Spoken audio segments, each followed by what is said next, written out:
Lala yasemba okumvugamu. Najoleta. Najoleta. Oba inajolina. Ndeka okuddamu n'ovugamu. Kale abatulaba ku DJ Seniabi TV, nze DJ Seniabi one more time. Era tuli wano lero tulina emboozi eri very special. Bano bonna bentudde nabo basajja bayimbi. Era tugenda kuba tunyumyamu ko wano emboozi eri versatile ku music. Batubulire kintu bakikwasaganya batya kiki ekiganye kyekikola kiganiddewa era bali kuki bazaako ki. Njatandika nabo buli maaso katubulire erinnya lye mpola mpola ekintu tukitwale mu maaso. Tujja kuva eri wetuti. Amanyago. Me the bed bag. Bed bag. Yeah man. We mwita bed bag chiku. I don't know. Baddest all around town, Free Talent Uganda. Baddest all around the town? Yeah, straight from Next Step Music, Northern Uganda Music. Free Talent Uganda. Ava Northern Uganda. Northern Uganda. Yeah, you said it, Next Step Music. Next Step Music. Bintombi kwata. Jamake.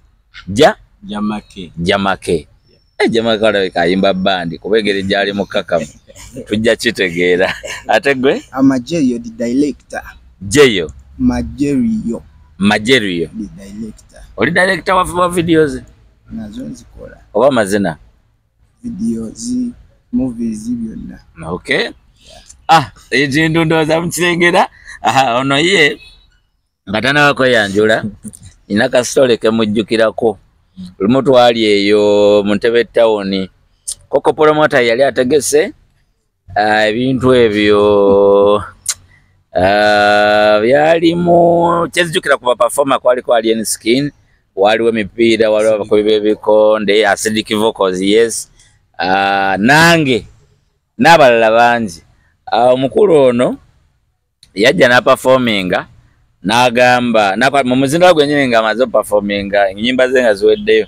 N'agamba nefe upcoming mutusuuliridde mu mujja wano mufa ku banene bokka kyokka ffe tufiiringa up gaps zino kakati Alien Skin wamwe taliiwo wano naye kati ffe tuli wano tuli kuba show naye temutufaako twetaagayo ku ssente tewali kirala. Abasajja ne bamuyita ne bamugamba jangu togere nti siva wano ku stage nga temunjokyezza. Omusajja ne bamugamba ne baziwanika eri nakkirirayo ne bamwokyayo emitwalo 10. N'akomawo ku stage n'agamba tuli abayimbi 7 mutuwadde emitwalo 10 katugenda zigabana tutya zino zange bwomu zeeyogeddeko. Kakana ne bamugjayo ku stage mpola mpola awo naye ekintu nalaba nti bw'obeera mu ghetto nga olabye platform kirungi nnyo ne weesambira akajji kuba the end of the day teryagenda kakusambira. Ogamba otya abantu beyanjulire? Ayo abatulaba wano ku Seniabi TV. Amanya abete Escobar. Yenze kabaka Escobar kabejawo Ntebe. Kwa hiyo event nakulaba nga wali oyimba gospel. Mu bwongo bwange ne ngamba oli muyimbi wa gospel.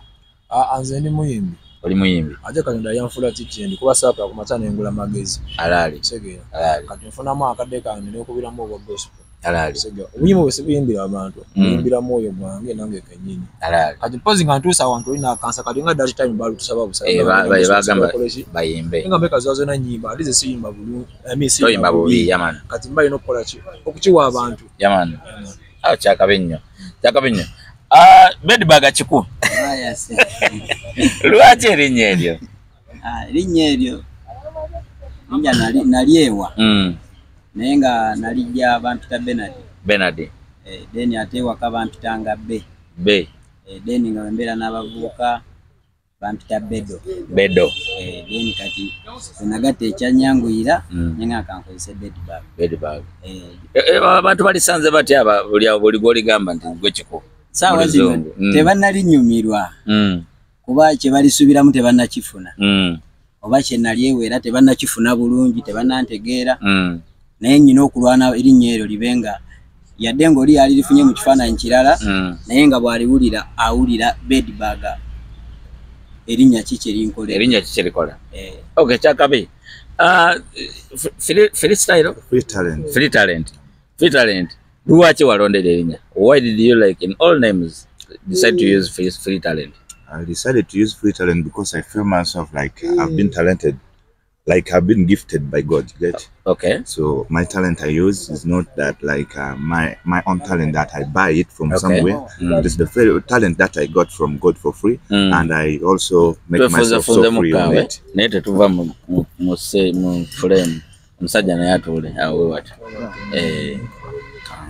So I take my talent free, and it is a free talent. It is a talent that I got for free. Okay. So since I get to know that I am talented when I did not buy for the talent, yes, and I take myself free on my talent, so I decided to say that let me call myself free talent. Free talent.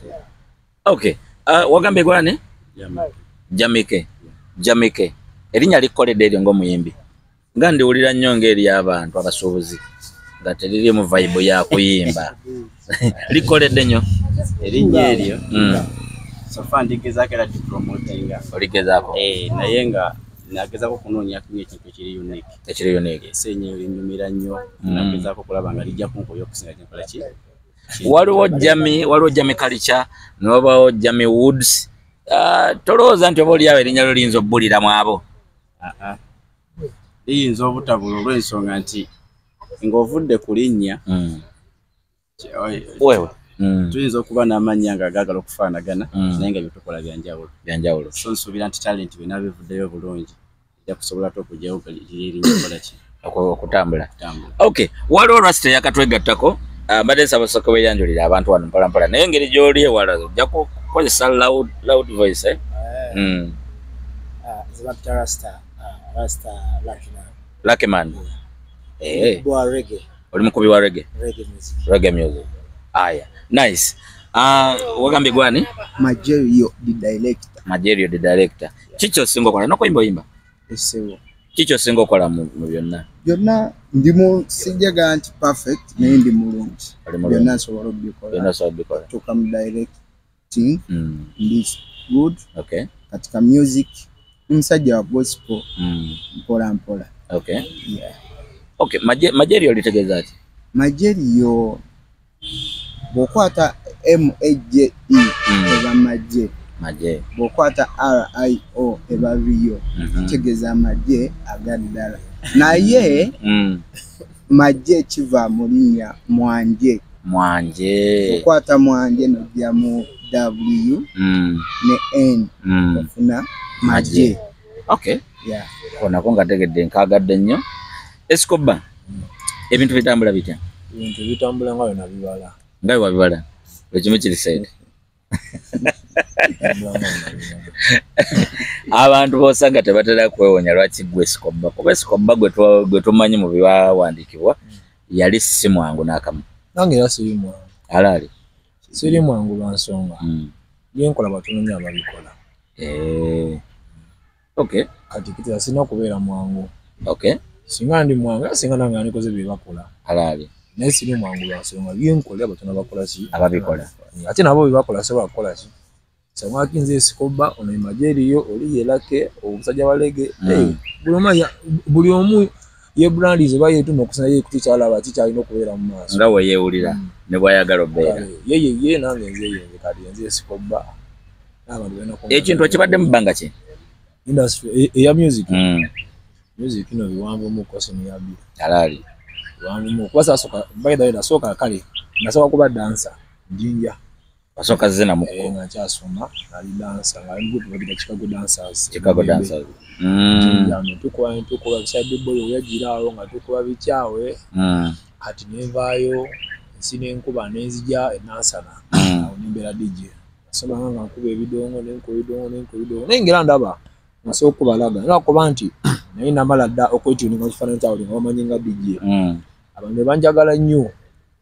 Ya kati nenkuba endongo natuuka ekisanga nga neka lwaki nkuba endongo ate neka ekisobola okweyiyiza ki akayimba endongo aleka neeyiyiza endongo ekirungi nti ne bannayuganda tebanjiwaayo bagamba gange weyongere kati bebandanki nga sinze yerakinga alaali ngini bebangamba akati oli kulanga bwetu kabulaza wootuuse endongo wetuduwa endongo y'amaanyi era yenze Escobar so far obuntu era kati mu system wonna okutwaliza awamu okuyimba kwa likangambe kulaga yekka nanga temu myaka 3 myaka 3 naye ebidongo bye bwana bikubira edda wali eri emyaka 10 kwana linkyali ddogo nasoka kwagala kuba DJ ekyo n'omusajja luvannyuma nga maze okukozesa nti nsobola Rasta Lucky banga dreads limaze ku motore banga limaze mu industry oba izo nto nnyo omaze banga ki mu industry myaka neyogera ko nnyo kuba oli wala myaka 8 myaka 8 ina nyimba meka ina nyimba musanvu oyimba reggae oyimba style reggae abantu abagamba nti reggae yagwa kituufu endowooza zaabwe nga bo naye kisinziira ekintu ekikubyotya endowooza zaabwe akutuusiza wa reggae oyo reggae just current because nti finance naye nga reggae wange mwewulira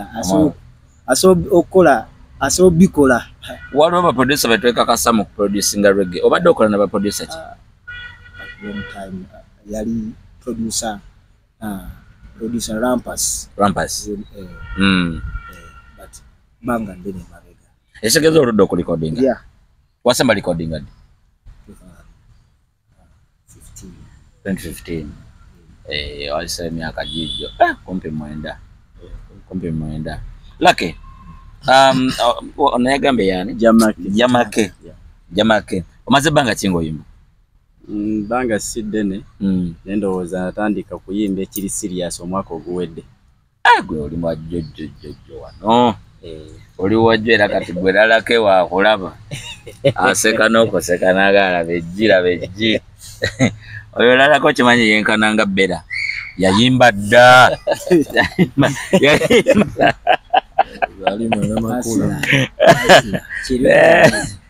kirungi nnyo ekyo kirungi okuba ng'oli legend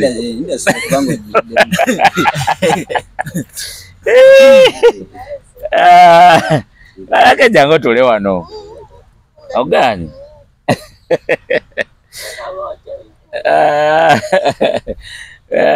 Bedibag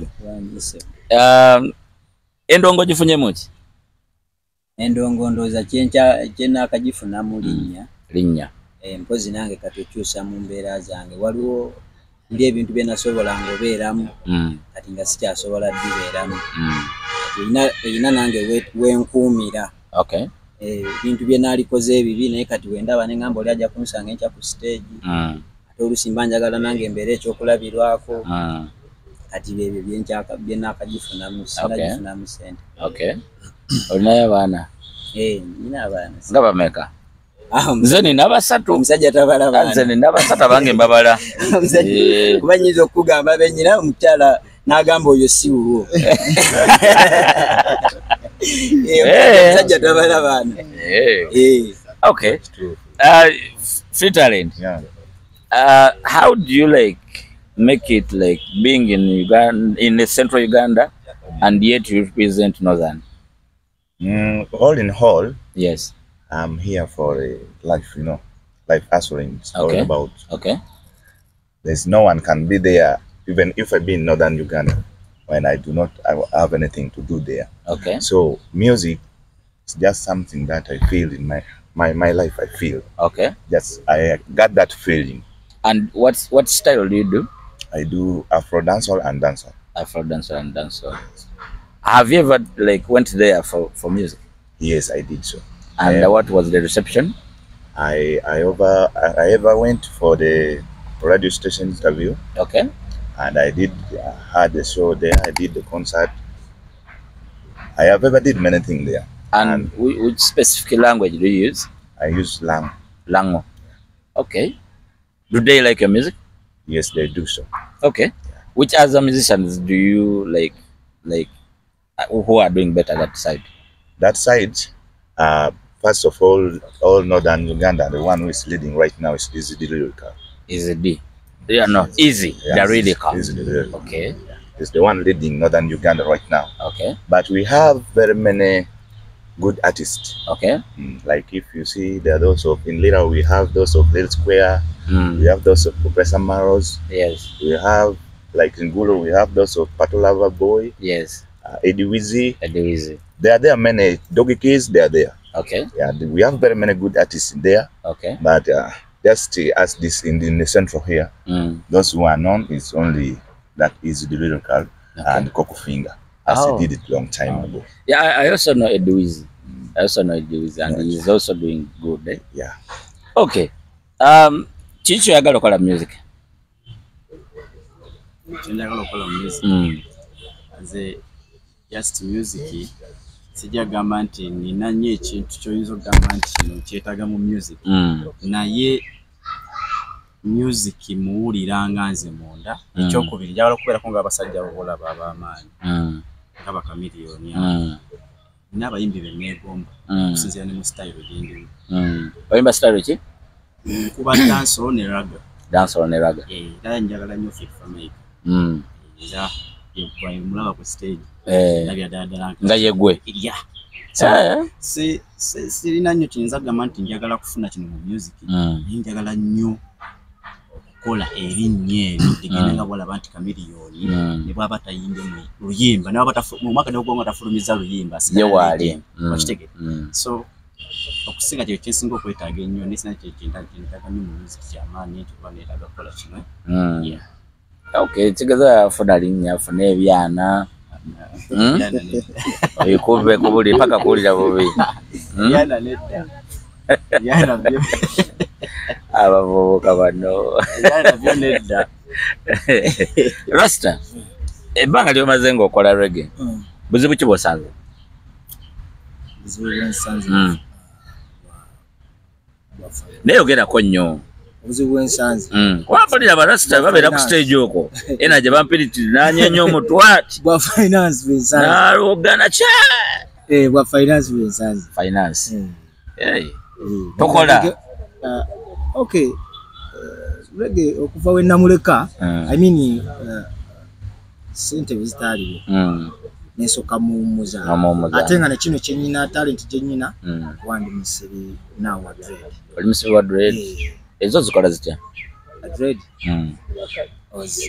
Zero okay. Like ofuna otya like zifuna bate zifuna. Wazitonga omanyi Uganda. Sigimanyi mu dread si. No. Nga bwetambula. Bifuna line bigira ekitegeera. Yeah. Okay. No naawe mbadde njagala mmwe nsooke mberekereze. Mutuweeyo obugambo buli omu akasembayo eri abalaba bano singa baba balabye vidiyo eno. Kiki oyagala obbagamba? Gwe naawe. Kyenjagala okubagamba nti nze nga nze Jamake nkyetaaga support y'abantu. Alright. Kuba ntandika butandisi. Yaman. Era njagala okwongerezaako kano nti nga ndi mu kamera wano nzikiriza ssebo mpite ku bantu. Olina ekivulu? Nayo show ennaku z'omwezi 6 ogw'omwenda. Kigenda kubeera wano ku The Hangout. The Hangout ye yali Gold Walker? Yes. See you next week. Next week. Friday. Sip and fly. So yali Golden Walker bakyusizaamu recently. Sip and fly. Management yakyuseemu. So ninawo show nga 6 ogw'omwenda. Launchinga luyimba? Nolima ngenda okulaunchinga baluyita Dear X. Yeah. Yegwe yategese Dear X. Yes. Poster ya nagirabyeko. Yes. So ndi mukowoola abantu bajje bampagire. Kuyingira meka? Kuyingira 15 ordinary, VIP mutwalo, VIP mitwalo 2, tebe ya mitwalo 15. Bani abakolekeddeko? Perekeddwako abayimbi ab'enjawulo nga Password, Red Moon, Fik Bana n'abalala bangi. Ne Scoba ndi sure tagenda kubeerawo. Oli bubezi sure? Kikati kyobola ngami ndi sure. Kuba kalango. Nenda beerayo. Ayina okubeerawo. Kale ekyo kirungi nnyo. Kirungi nnyo. Kale tujja kuba tukwatagana. Probably ekivulo ekyo nga kiwedde nja kunoonyaako otuwulire byali bitya. Kale. Then naye bantu baweeyo obugambo busembayo. Luckman asembayo ng'agamba bw'ati. Nti ye yeetaaga support. Egundi yeetaaga support. Okay. Oba okwatibwawo ku mukono. Okay. Reggae ennyimba z'ayina oba zennyina wadde abantu abali eyo mwenna temuzimanyi naye nga support yokka. Okay, akwagala kufuna atya? Probably could read see oba ne kukuwa support. Yes. Enamba yesimu? Number, yeah. Lichi? 070. Nisome nnyo. 070 25 46 287. That's my number. Okay. Yeah. Now abagala ogula ticket? Abagala ogula ticket bayita ku 0709 00 55 40 oba 0762 867 272. Ate n'ekirala bwe mbanga asiri mu music ebisala byange ebisinga mbimala nnyo mu driving schools because I'm an instructor. Osomesa abavuzi? Yeah. Okay. So njigiriza abantu emmotoka. Ye mwe muyigiriza abana abantu abasula abakola accident ku makubo? Abamu omuntu abazze mu driving school tasobola tekola ekyo wabula waliwo ate abamu abeeyigiriza bokka ne bokka lwakuba nti balaba ku kkubo balowooza nti buli emu yayitira mu driving school. Nga wooli musomesa w'abavuzi ba mmotoka? Mbadde nja onnyonnyolemuko kati nga tonagenda. Omuntu abava e Kampala ng'ayingira ku bitala by'enkumba awo waliwo obuzibu ki? Omuntu ava e Kampala ng'ayingira ku bitala by'enkumba awo waliwo obuzibu ki? Obuzibu obuli awo nti tulinawo amakubo ag'enjawulo ga mirundi ng'ebiri nti waliwo ekkubo nnene liva ebubuli ojja kubasanga baagala taninga okudda either Nkumba University abaddeyo Entebbe tufune n'abali abava Entebbe nga baagala kukola U-turn. So ng'otuuka nga Kampala police olina okutandikirawo ku reducing speed ozisuubirayo ebitaala either okukwata twogere ku muntu omumpya nga badde tayita nga kkubo eri avudde ku express alinnye toyina kuvuga speed ku kkubo ly'otamanyi. Naye naddala nti bw'oba otunula bwoti you are approaching ebitaala oba traffic lights olina okugenda mpola mpola. Okay. Yes. Kale toyenza nnyo tujja batukuddamu okwatagana. Kale mwanje baali bakutteko okukwata zino ne bakukwata ba poliisi mateeka lunaku olwo kisangala naddujjukira kubanga lokodawuni ne bawaliriza musango lokodawuni lwali tuli eyo mu kalagi wansi mu kabaala ngera wotumanyi tubasajja bawubaala baala tuli omwo mu lokodawuni twegalidde obweru waliyo omuzeeyi ateekangawo akasigiri afumba mbu ali waka mbe munda tukoona kabisi sajja ne yajja ne bagamba lwaki muzeeyi oyo bwe tuyita wano afumba olwo ne bagamba ggulawo tiba nendi waka nti ggulawo nga tuli muli tuti buli omu bagikuba kabina nemulinnyako nakaabanga kibannayenze mbadde ngenda ku kisomero mbadde ngenda waka naye nga n'otwenge tukolaki sajja ne bankubamu awo kibooko kuba nali nkyali mutototo kibooko genda waka natya kuba bali tebankwatangako mu bulamu bwange bwonna natya nnyo lero lwatuuka ewaka buliri nayingirirawo buliri esikoba bali bakutteko ovaayo otya obapamu otya oba obiwona otya ogusembyeyo bantwala Kitalya ebya serious Kitalya ki ekyaliwo kampeyini wali n'otambuza kampeyini z'omukulu ki mukulembeze gwonna Kyagulanyi jangu wano mu gadeni eno eyakawaka wange bayita naeza jamu kapu jangu ezigeza ebyaddala ezijja ne zinkaba bankuba ne bullet ndaba munyali sasu ebyaddala oliwo yakoye anti kati zolaba obuzibu obusajja bajjira muleeya asibumanyi kajja kankameze eno ne kastinga obumanyi fetuna baye bana tunako beef yaman kali mu kujja ntandiko bukona ngasimanyi nti nkona bukimu musajja ebyaddala wajja ne bunkwata kabagga olabanga nemye nekakochi nga kati ngapantuuseeko aleze mpulira kochi nga ndosike maaso nga aleze kyusa omutwe gwe kutulema biganda byanya akinda blot nenkuba ko nenkanyuga nga bali abantu bakambuya mu safe house nalayo emyezi 3 bateka mu kuti masho nga basindika ekisala namalayo mwaka mulamba n'emyezi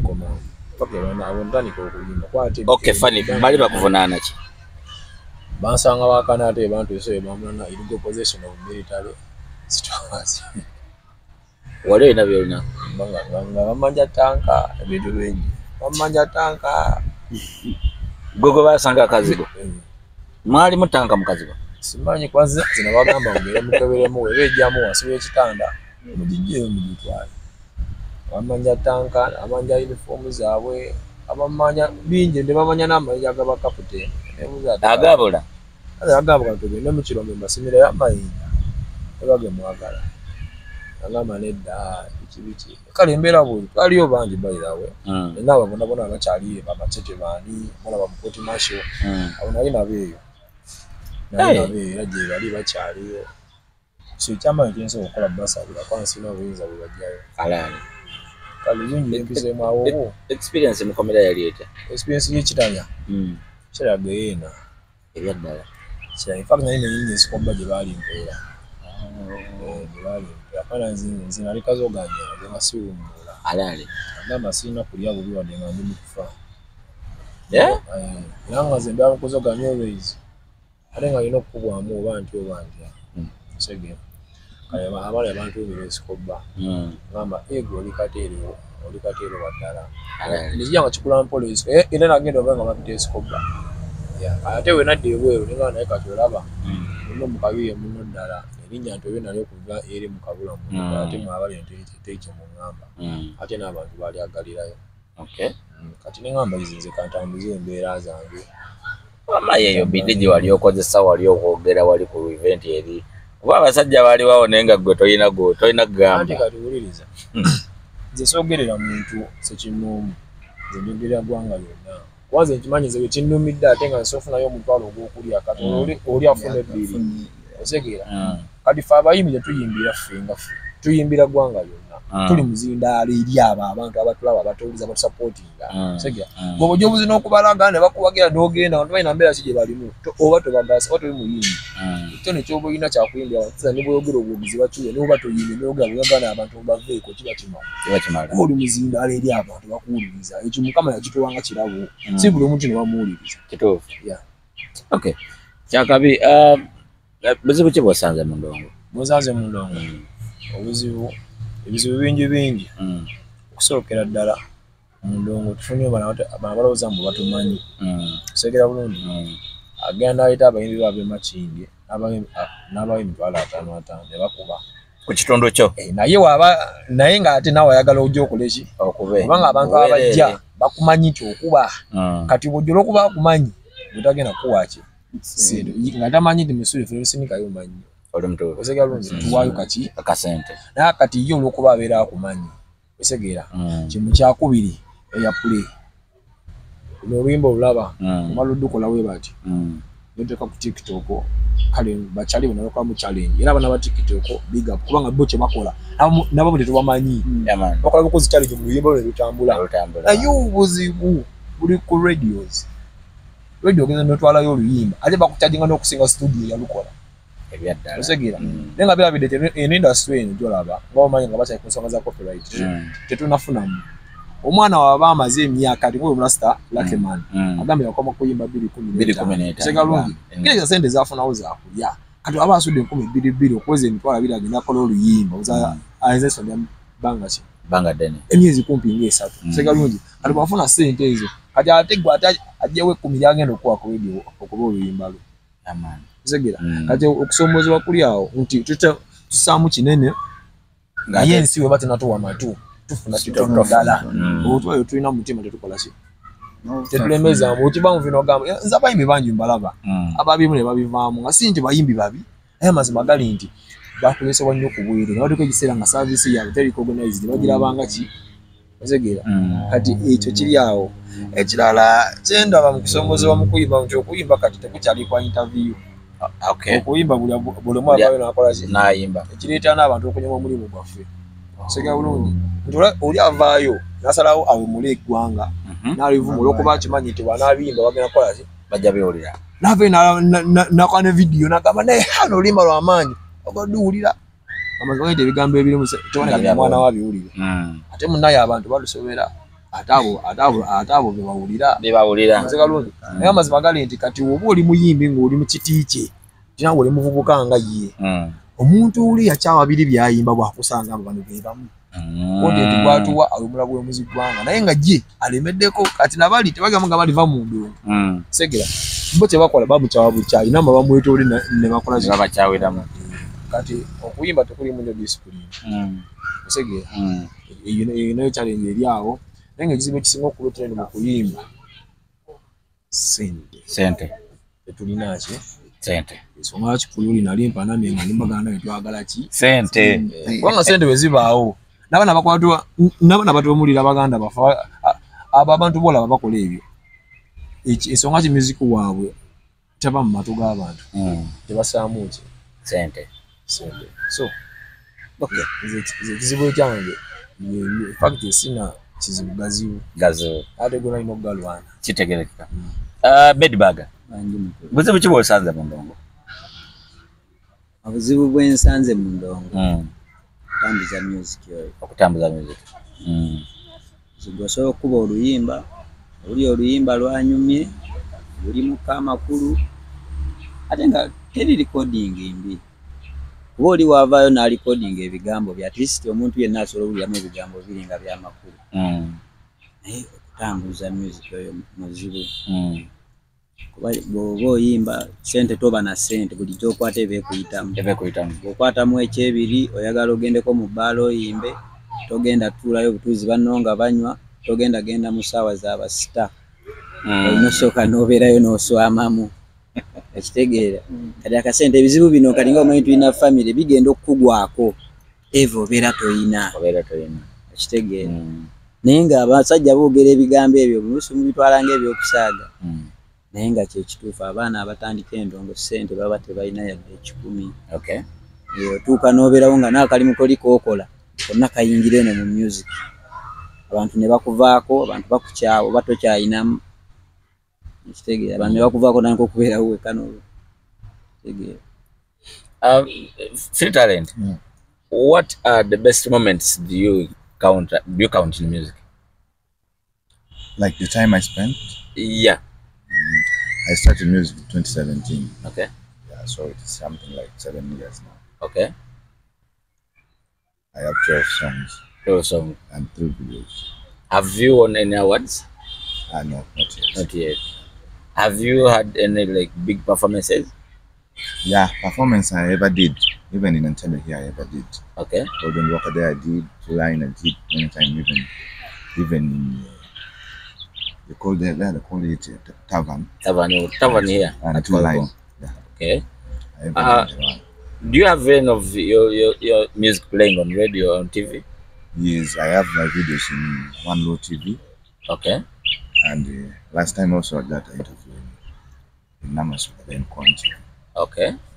By Massimo, that's the One Low Hospital. Okay. What problems have you encountered in music?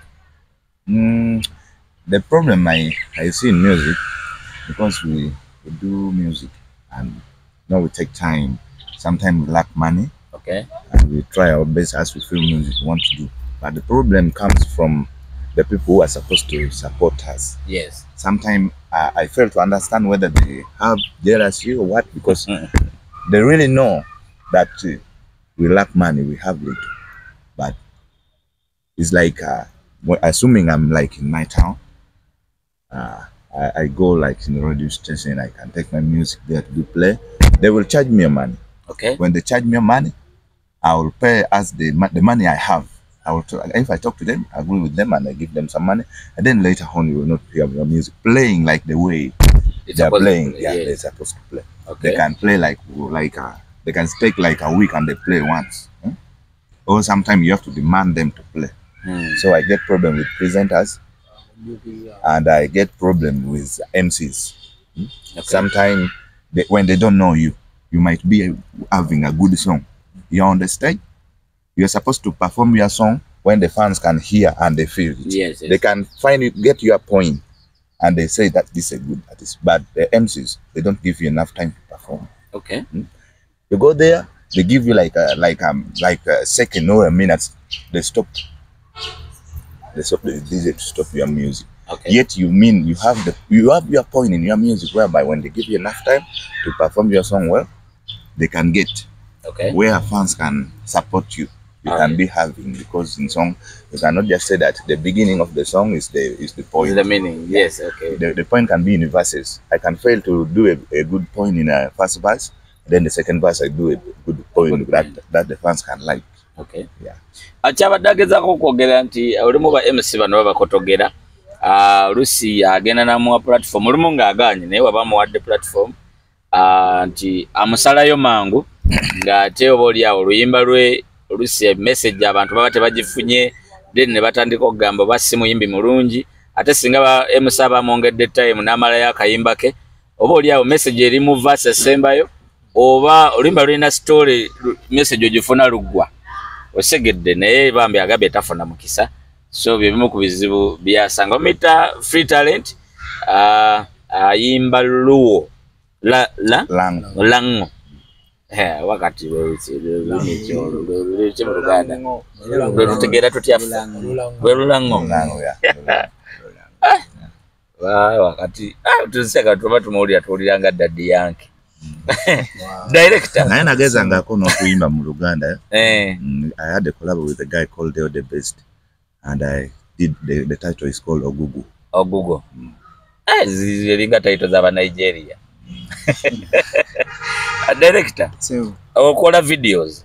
Yes. Walio badeka onogamba nti maybe somewhere oweyo ofuneyo mwana goa off mukolere video yanamanya nga maybe akayimba ke kalungi. Tenga ndi chali. Wale kirozi zako? Kirowooza. Naye kati nina mu challenge. Nina company gye nkola nayo. Whereby since head. Yeah. Naye nga I'm part. Oli part. Yeah. Bagita Self Studios. Eri wano Kauku. Okay. So I'm among the directors. Yes. Whereby ngera wagaye nti bachali baffe banno. Jaba yagala omukolere kuki kuwerere okisegeera. So nga ate ebyuma ebyo bisitula funa set buli wamu okwata abaana bagenda obeera ku seekyo mukwatire scenes eziwera. Baana abo bonna ogenda basasula. Okay. Tukane kimberera kizibu muko okubaako ne support yabawa. For now. Support yekola ki? Nenga maaso awo tujja batukola ki? Katosoba basakira ewabakama ababa ku topo nabagamba kale wakibe mwana kalete akasente katono tukole okola ko tugenda kola. Mugenda kola.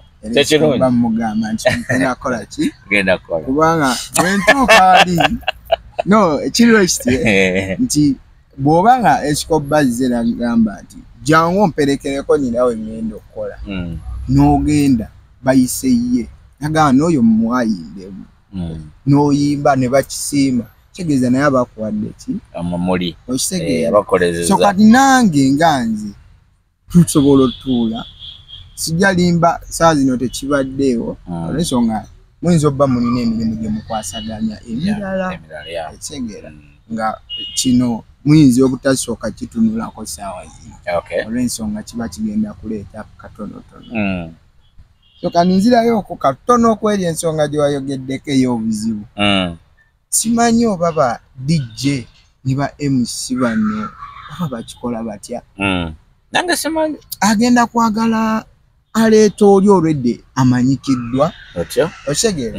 Amuwa eddakiika 4 oba 3 oba 2. Gwate avaayo obuvi. Ayagala ekitundu ky'oluyimba. Osegeera. Simanyi science ali awo simutegeera. Nze nsasudde n'okuyingira nsasulidde. Osegeeza n'okuyimba era nkusasulidde. Ngenda yingira nywa ekyokunywa nsasudde olaba omuyimbi. Ninsaba n'okusaba ne wali DJ omunyigayo akantu. Osegeera. Anza n'okugamba oluyimba lwo sirulaba. Oba nakubira by'otayagala. Osegeera. So nga ate nze kye nandisuubidde nti hand in hand. DJ wotali omuyimbi taliiwo kituufu omuyimbi waatali lijja ogenda kubiraani okitegeera ni balina engeri maani gye batuyisaamu etali gundi nze ndi wa gospel siri nnyo wa kidansonabona kyekimu njokira kati nze nganze music kati nkuba gospel wa dancehall okitegeera wa dancehall sikuba ono waki olio wa so kati whereby enibala tugenda kuba bugembe tumukuba bulijjo ne kati nawe era ogenda kwegayirira mu ntereyo bambi mukubireyo kyege omwana ne wabazze buzina instrumento ye nakusaba abajiri asingidde kyegeza asuubira okuwa ekisinga nga tanagenda mu studio kituufu nnyo ekisegeera naye badijje bano ne bemusi kwatagane si mu bubi okisegeera esikoba wali DJ oba MC yali akugambeko nti oluyimba lwo terunyuma oba ntya tebagambako naye waliwo bayirawoze gwe nasanga mu studio nga tamanyire studio wali wenkolera music namusanga ngeya okyaliga baite esikobo kyera kumala myaka 2 ade omwaka tali alina eggaali tali ali awaje ayita biki zikyalina bimba besi bitegeera ate nga kalizimama ze mukadde wange yaŋŋambako tusasanyusa buli omu ati nze emmere gyensinga okwagala bwe ndikugamba ojasekookoowe naye nga lezo gyenkola ki emmere yokulya gyensinga okwagala kale ate ojja nakusanga omulala segeera nga nayagala birala nnyo seka kati nze mba sikuyimbira bulungi it's okay ndekera abo benyimbira obulungi bampulirize nawe linda owo wanajja nakuyimbira bulungi alinze oli bona musanga ng'ayogera saamunyega naye nagenda omusanga that day ng'alina oluyimba lwakola ebiteekateeka kuyimba tebanga manko tino vaayo ate ye namusanga nga muzeko oluyimba olwo naye aze mu industry the first day ku stage bamugamba akola ki era namulaba nga discouraged in fact teddamu nakuyimba bambi teddamu nakuyimba so in industry eriso challenging eriso challenging naye nze olina bagamba nti oyimba bulungi kiki biveeko naye ntandika oyimba saamukubira ku simu nti mukulu ngera nkiyimba nyakwenda guide yayo no nesigama ku kyone kyange enesiga omukisa gwange engamba kati Allah nkulembera ngenikola eki ngende ndabise era mukulabise gye bansabulira nange nembeera stede nga alina amagye agange mukama waba asiimye so sivaayo kuki kuba nze teri muntu nga musobola okuwa kino kipositive gyendi eyo yensi gye tutambuliramu omuntu wakuwaanawaana aba ayagala kumwokyayira sega bulungi ate oli wakuzoleya ebiseera ebisinga agenda okuzoleya ng'alaba ye abalaba nga guli mu mukisa gwe alaba gwovaawo gwogenda kuddawo yalabya ddala nga lwaga goyimba yandibadde wuuyi osegeera yalowooza nga gwoli mu ntebe ye kati nze zifaayo nze nkuleka olina okuba palapaseewo nze nenjivuga Bedbugger bali DJ oba MC oba audience bali bagobyeko ku stage vaayo oba DJ yali agambeko oluyimba lwo terunyuma nange ninga omukulu oyo badde sinaba kufuna ngo baje ku stage nange nze kyenkomplaininga ko ku budde time tulwana kuvaayo ate bwemba sikikoledde ku stage oba kugezesereza ku stage sijja kumanya nti nyina tereza wano mba nkoze ensobi ku stage DJ oyina nakujja bloke nyini ongambe naye mwana vibe olujja yongere mukebere waggulu naye ba DJ MC asobola twala eddakiika 3 nga byayogera ayogera naye gwe nakuwa seconds 3 nakujjayo tenga nebyogera bya Mariachi ngali muri pete abijogera ne kati nze azokuyimba na record na wandisa oluyimba nemba salu recordinze nsobola oduyimba ati simulimu ebigambo nga bibiri ebiyinza okuwulirwa omuntu bati constable kintu kibi nsobola kiyimba nga kibi naye ate omulala kimusomesa oba omulala n'agumira ku nze yali badde asobola okunsingako n'agamba olaba oyo agenze ku stage nange nsobola okukikola naye munaye abasajja abo batuyisaamu nnyo amaaso oba nkuyite kuyisaamu maaso baagala tubeeko kye tubawa kuba oluyimba lw'omubbala baagala obeeko kyabawa naye ng'asobola okuba oluyimba lw'omusajja omuzungu gwataliraba nako naye nga nze agenda nakunsanga enkyo oluusi nga wali olina nekyomuwaddeko n'omugamba oba nakusabayo basabanga nawe walumusaba omusaba ku stage awo ku stage boda omuchayo kitwaba nenga oluyimba lw'omusajja omuzungu oba waluddawo ng'ajja naddukuba emirundi ng'etaano alusooka lukwate nenga nanga yali badde afunira awamanyi neŋŋamba luno tulaka nange terunyumye bulungi kanziremu mpike nkuba olunaakuba naye tebatuwa chansi ayagala okutwalayo oluyimba lw'omu bbaala osooka ate kusasula jukira kiri kye twasookeddeko nti ffe ssente eva tetuba namu zituyitamu buyisi balina otukwatirwamu ku kisa tuyambagane nabo. When did you last record music? I did it like 1 month back. I have a new song that has been out 1 month back. 1 month back. Okay. How do people find your music? TikTok they're liking, and I see the viewers on Google there, they're downloading the music. Okay. Even YouTube, there are subscribers there. Okay. The video is not yet out, but soon it will be. Okay. Soon it will be. Yeah, abantu bafuna batya music ko? Majerio. Ku YouTube jendi Majerio the director. Facebook jendi Majerio the director. TikTok Majerio the director. Ne ku namba y'essimu oba onjagadde ku WhatsApp 076227381. Okay. 2. Okay. Yeah. So Escobar abantu bafuna batya music ko? Eri Escobar official ku TikTok. YouTube eri like Tony Paz. We are uploading a music wange yakwasaganya things concerning YouTube. Okay. Okay. Kati Facebook Divine Prince Escobar. What in Divine Prince Escobar.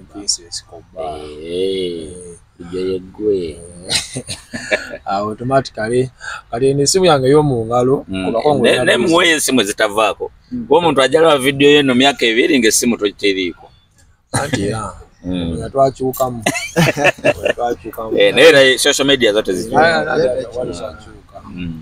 oba tofunye ku TikTok nga toyagala nga maybe siri online nange ndi muntu esimu eriki esimu yange y'omu ngalo 0740 28 98 73 eya manager 0704 41 34 68 zona ziri ku WhatsApp bambireta business yokka. Okay. Tusigaza ebibuzo nga 3 tumalirize. Ekimu ku byo abayimbi bano abatandise oyimba music w'obuwemu mwenna mu myaka gye mulimu azze mumulaba teyaliiwo music w'obuwemu kale waaba yaliwo baali bakweka obuwemu obwo nga kizibu otegeera nti omusajja yali awemula wano mmwe mumulaba mutya kyemwandyagadde okukola oba si kyo ekintu kyemwagala tandika nawe bedbug nze nganze oba nawe oyimba bwa buwemu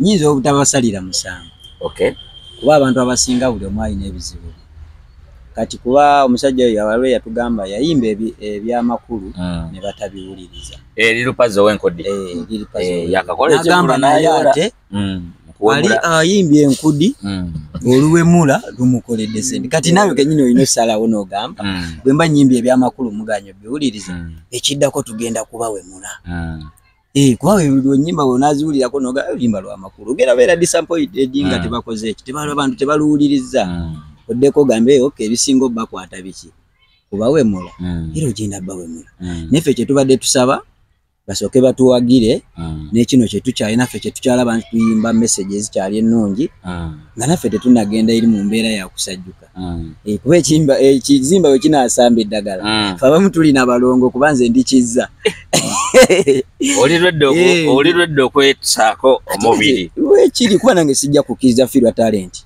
kuba njiraba njirina ey'okwemula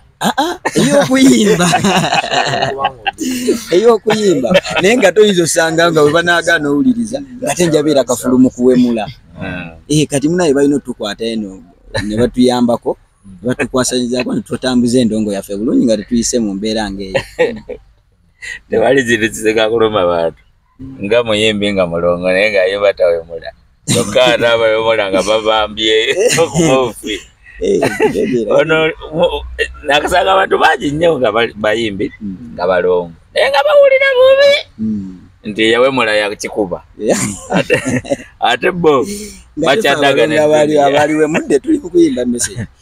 Yes, free talent. What's your take on that?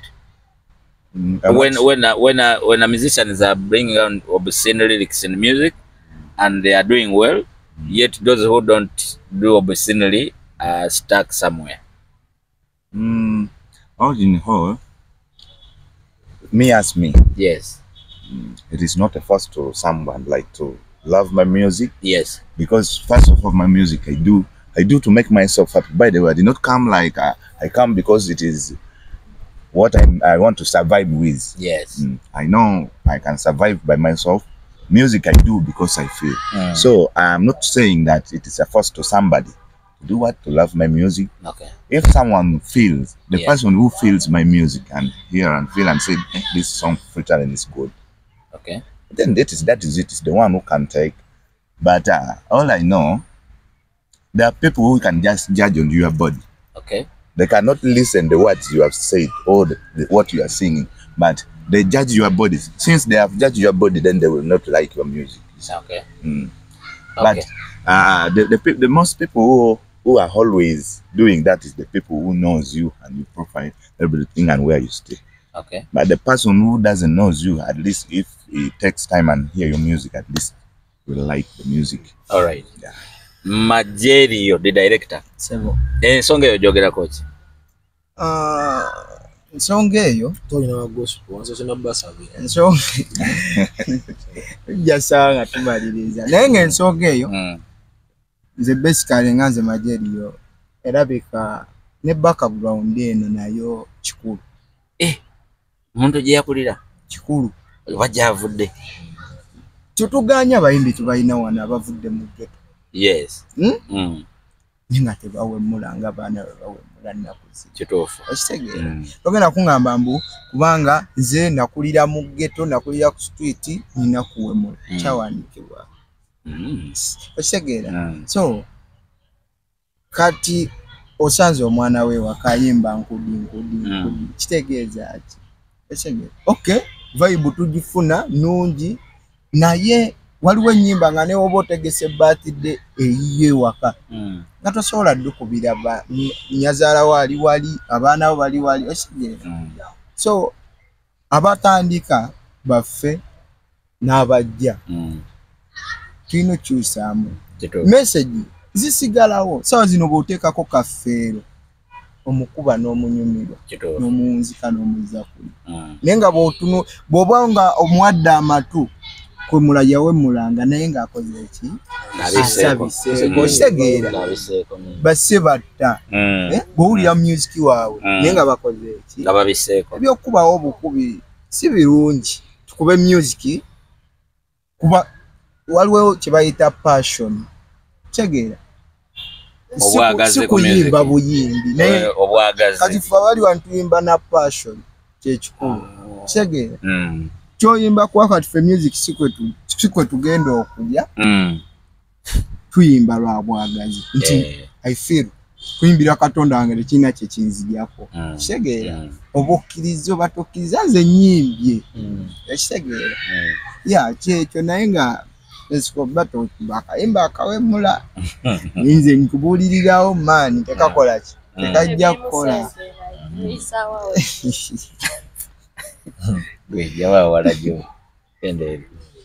Escobar ensonga y'okuwemula music ojogera kochi. Akati osoma Greek mythology. Mu Greek mythology mulimu ekigambo ekigamba nti omuyimbi yenna abeerako omwoyo ogunisipali okola ki. Kigambo music kiba mu kigambo muse. That spirit is called muse. Kati muse okubeerako emyaka 2 netukiyisa nekwabulira nga mukyasobola kugikwa kale kyasobola kutuula mu ggwe ngefunyeyo omulala asobola ki okugiwanirira. Osegeera.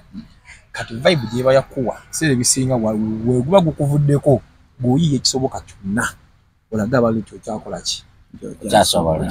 Kati abayimbi bangi bw'oba wayimba genda ogula emmotoka emyaka 10 emabega n'akola bulungi n'okola ennyimba awo nnyingi awo yakola mu lulimi lwe bayita ebigezo ze nice song.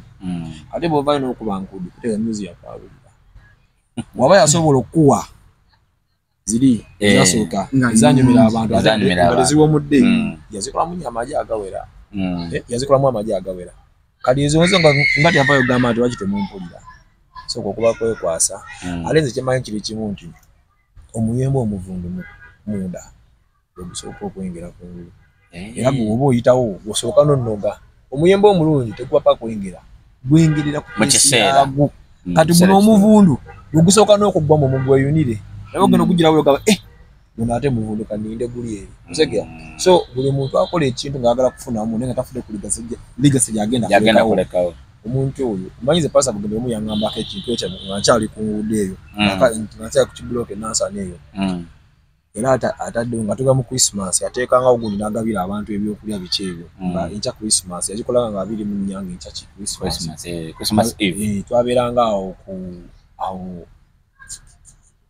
ku masitoowa kati lumu ngendayo naŋŋamba naye ggwe mujje wano nno tugendayo naŋŋamba abaana bange mbabulyeko kineeno ngamba pasa saagala kumpita mwanawo kyenkana tuli myaka gye gimu saagala te kumpitako nnyo naŋŋamba nti wuliriza naŋŋamba olaba omuntu yenna akola ekintu nga tekiwusa Katonda kitiibwa nga kityobola Katonda naddala ng'okyali muvubuka naŋŋamba omuntu oyo tabangaala otwala essimu y'omuntu nga tagikuwadde oba otyobodde Katonda omuntu oyo olwenyiikadde bakananga ne Mukama naawe olimusi olikola omusajja n'andabisa siga bulungi ofunamu wano naye towangaala ekyengwabyo eky'omuyembe nti gwengera mangu bwe gugwa abagulonda bagenda ogubikola batenga muki muvondo monda kade bwe abayimbi abayimba ebyo nabo bakimanyi nti si bakuwangaalawo kimu kyakubiri audience eno ikoze kyamaanyi okusupportinga ekyo oseka bulungi kubanze wejimba ekintu nga mpemula sinya byolidijje olimba nga n'ogaana oddukuba ojja kuba ongambe nti nze oyo nkola olulungi oba nze njaga nnyo okukakasa bwonzoleya zira wakali n'esoote nga ngamba omuntu onangubye lwasi ensonga bweti byakatabo kankyuseemu kibanga kwana mukazi kiri omusanze neteeke leero ogenze nateeke bweti nga munayinzi mbadde nkwagabyawo mbagala gamba adayo weetereze kati ate bodde eno topowa gamba kati kati nkya kanzireyo mugamba weka ngutwaleko out osegera kati ebintu uwe bityo naye kakati badijje agana oluyimba lw'abaana abakoze oluyimba nga luli 8 bit nga lulimu 8 bit ekyenjawulo muko sega okuyimba oluyimba nga telubuli ate mwambale bulungi naye nga ate vibe erimu finding eridansebo ate nga teluwe mudde sega bulungi leka nkoje okwabira ku nze abaana ba Yoga Boys bano abana abazi wenafuna kusala naye simanyi muziko baze okonya bakundiringa mapiano sasa kabawa matu nina gani niyo mpula ngembera ebite bayimbako bya bulijjo obulambo tuwa wenafuna era kwa nange wefuna kasalo automatic emba ino joga sika mungi yes abantu abasinga bo baba bagala audience bajika kasenti ki basobola ni wanko badente basayina busobozi oseka umuziki kuyiya sikumugwira bugwizi era bamugwira bugwizi wala bamalawe emyaka ebine bakola ki kali kangeze sina binga tuli mu kwanjula nga bayita abakonti mujje mubuze kubagenyi abako abana abalenza bomulujja enti abako babo bajja kale ngokuba engudi amazina bagayita ngudi webakati ngalo zinye kudi osobola nguzi gwenkudi sijozi nga ngogera okwebaka nedda alinda sinyabi zina bagana bwenjero buze ekibuzo ndikati wona bakale ngokuziye kuziemu oli kukyala awo wafuna akasente ndoze mbaye ka flat pale mu kisubi waggulu eyo wasulire eyo na kati ngo mwana wako jjajja wayimba nyimba ki nga maso ko teke mwana kuli mwana ajuli osegea era bajja kubuza kitegeeza ki era munakola sente nyingi naye wakola sente nyingi mukono n'ata abanaddawo kituufu wakola sente nyingi mukono n'abanakola ki amanyi ebintu ebimu naye bisasula ebintu ebibi bisasula era ekyo beerawo ng'okimanyi ebintu ebibi bisasula ko emmotoka bw'ogibbawo saabaze n'ogitwala wali eri bakuweerawo obukadde bwonga bwonna ekitono ziza bikola ki bisasula kati audience mukoze kyamaanyi okuwanika abasajja bano omwana nabbe n'agamba munda simanyi nakuba kesi ku mabina simanyi nakonya olutalo kedede naye begamba biri mu luyimba olwo naluyimbira wendi tawona sibyagala bibi nnyo segalungi okuyimba mukufudde okuyimba mukufudde nti oba bagamba Ulifude nti abayimbi gwe n'oba ova mu kasooli weeye manga omaze okunyawala giwu oso kujja n'okola kino oyimba tukuwa respect kubana abantu abatulaba abantu abasinga okuba respect wano banabyabufuzi n'abayimbi sekalungi naye tani agenda okuwanga oli mu kuyimba simanyi nakoba kesi ku mabina simanyi tukabya ebitanda mukabya ebitanda bazinya ku bitanda sekalungi respect yennyini ffe nga ffe abayimbi etugwamu lwa nsonga content gwe tuwa abantu eyandibadde ow'ekyama olw'ekitiibwa ky'eggwanga tuli bannayuganda zeka bulungi eyandibadde ow'ekyama kubanza ezijukira dda ng'ovudde kono nantuma agenda eri kukomeresa wano awemula abantu ku stage ate nga namwe ne mumukwata ku kamera nga awemula zimanyi manye dda abawala abo babanga bakuzeekuzeemu baabayitanga omukyalo omukulu ku kyalo n'amubuulirira n'amutuuza ne bakola osegira naye kati ate osanga oli ate naye abalina gomesi abantu nga basoda sente ogenda omulaba nagane babba baabwe natandika obbayemula kola boote okugulu ate ne mumusasula kitegeeza nente alina okudda abogere ekyo kyennyini lwa nsonga mukola ki nege singa audience evayo negamba no ku nsonga y'ebisaga kyali kitya waneeno ensonga y'ebisaga tulaba lwaki muganogamba kidi nti bitabiyimba wabimba mumusabulirewo zazimutyanze ebyenjogera bibi osegera naye bagamba bwadde ligambwako nyiriryo nekati obuzibu tulina nti ffe baleeta ekibi ate ffe nga tukiwa amatu oseka bulungi eno kati obadde okimanyi nga UCC zikwanza ina library UCC ejja kujja ekwaliza owa library esaba omusolo naye UCC tegenda kugaana oyo kuyimba biyimba ebyo kyabajja mugaana naye nga si buvunanyizibwa kwebyo ebintu era waliwo omusajja yimba simanyi biki embo awunga Uganda ekyalimu ensa nga audience ekyalimu ensa bamugana okudda mu bikola ki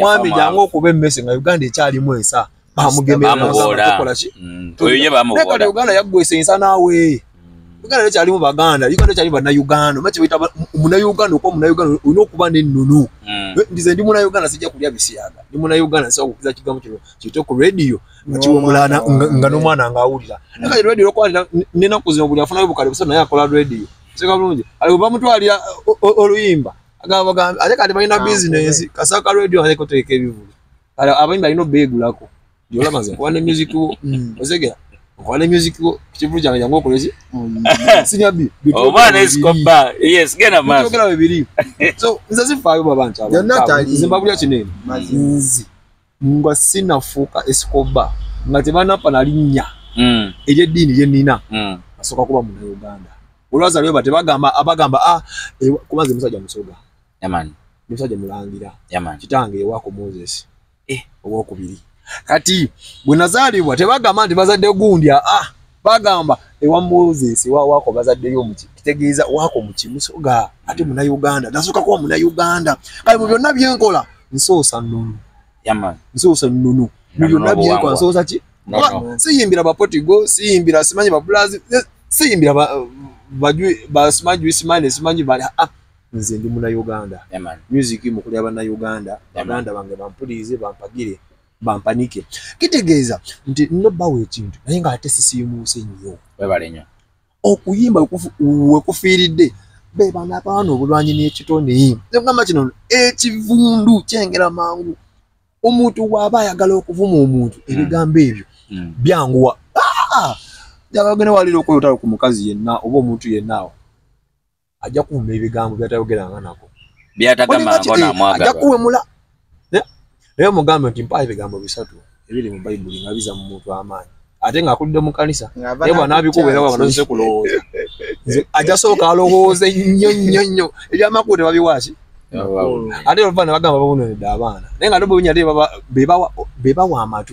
ebigambo ebikola ki so ze mbadde ngamba nti nga temunanenya ffe bayimbi onooneka nnyo namwe audience musooke mwenenye osekera bulungi omuntu akola ekintu ng'ekyo mulekera okumuyita ku show zammwe kubanga ezo show kati emulembe gwakyukamu technology social media zitambula nnyo zamuza nnyo ebintu omuntu ayimbi nalaba neno omuyimbi yali ayimba nga yamadde Niko omuyimbi omusajja namwoge alinnya Nika ne yulika nonyina neno abantu tebalaba ebintu mumpatanye ate navayo ne yewana Omuyimbira ajja ku stage nazina ebintu omuyimbira galinga ali mu aba yaze kuloga nazina ebintu aba yaze kuloga osegera fenga fere luganga aba America ndabaite mukola we muti naye ate fese okwegambira kuba fe bansi lwaki zino mbwaza fi webale fero dino zigamba ati akomawo so kola ki kali nayo sisi we basobola bagamba ko kitegeeza mu badde bitu ate okuno ne gwanga oli mutuufu ani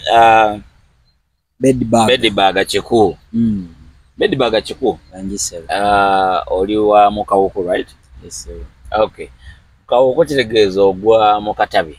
Yes Katabi Town Council. Yes sir. Katabi Town Council mulina ekibiina ekikulira abayimbi kye bayita kama oba kikulemberwa best drum okirimu okirimu the music oyagala bwegase na music mbadde nakamutandika mutande n'ennyimba zange zinagendayo ku mukutu era bali tebaliiko aluddewo n'ataludde naye engeri gye system gye mbadde n'akagiyingira ate ennaku zino erimu ebyobufuzi bingi kati ojja sikulimba music agenzeemu ebyobufuzi ate nga tosobola butabyogerako tosobola bukola ki kati ebiseera ebisinga tusooka kwetegereza nze music muyingidde nga gwa 2 omwaka 2024 ogwokubiri chovola ebintiisa bali omu abadde amaze emyaka 9 nga tayimba omulala abadde wa jojjuzi kati kasina mbozi nabo ekimbeezesezaawo nga manyi kogobye we 15 nti aluddewo nze yakatandika oli aludde okuyimba kati gwe mbadde simanyi nti naawe oludde saasose kirowooza bwento nti like oli mupya saasose kirowooza bwento nze natunulidde nviirizo nendowooza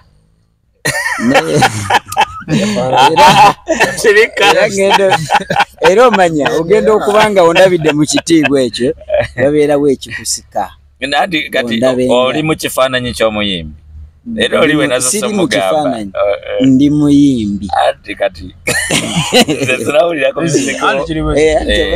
ofaananyi ebyafaayo by'otannakola oba kitegedde nakwesiga olw'ebyafaayo by'abadde akolabamu kyekyasinza okwenyumirizaamu era ekyo nkyebaziza nnyo munnaye bakola nenyo obikole bikoze olina emyaka emeka?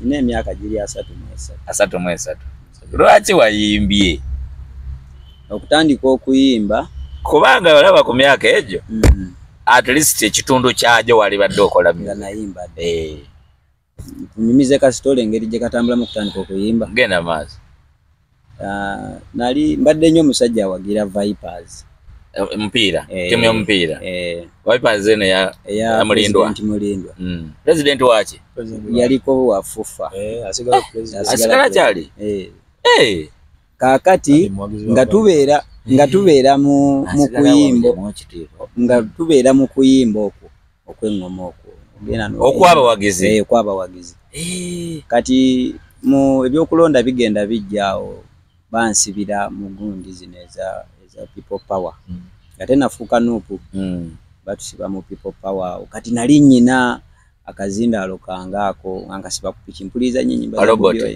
mpuliriza nnyo kati we batusiba batugenda mu kkomera Entebbe byali tebinnabaamu nnyo ng'ebyo ennaku zino ate we baasibira wano ku storage ono gye mpulidde kati ennyimba za Bobi Wine ezo zanneeyimirira nnyo obutatukozesa mirimu munderi mukomera soko sike chapati kuba bichezo babakuba ulaga inabakubalaga wa Bobi nga gozimanyi lyrics nga nzimanyi badde manyi waingira ne robot nzibakuba musajja bagenda okukola we bati ngendongo gye bakubye tebatukozesa bintu ebyo halali nenda abantu ndonge solo okuyamba kati deni ndi musajja muvuzi wa boda kati kaboda kange bagenda bakabba kubono storage manyi kati banga linabere wakebyo ngebizibu nyina bingi kati atawo nfuna ekirowoozo ngattamu eri nayimba ku byegundi nga tempuli edobozi nsolo kola ki ngattamu wano okuyimba kwantasize eno nga ndi mukomera nengamba kampandi kenga atawo ebizibu mbiri nebiwera family eri wali etunudde sikola kati ebizibu jukira ebizibu ebyate okuyimba kwangu ngo ine ebizibu muganda wa era wona awulya ku nyimba zange ojja kwewunya nti omusajja ayimbidde emyezi oweza nyimba kaka te nyimba zigenda wera musango ozifuko mudde Igena bera musanga kwa mulimu collab kati 3 collab emu gundi echa sawa zene bali mu collab. Kankoze katono nkabozanga fala ya Desiri. Naye wali osisinkanya ku Bobi Wine face to face. Nga sibya kwa mungalo. Gwe kiri namuguzaako kabalagala. Nga bino byakapene bigena masa. Mabegeri nga kyali ghetto yuti. Nga chayemba. Nga chakanikirana kubanga ali nakola ke wa makalene yo mukabalagala. Watunda ko kabalagala pani wa makalena. Namutunda ke yo mu kibuga. Ngambala white. Musindiko ugali wa white. Ugali wa white yo kati naliko.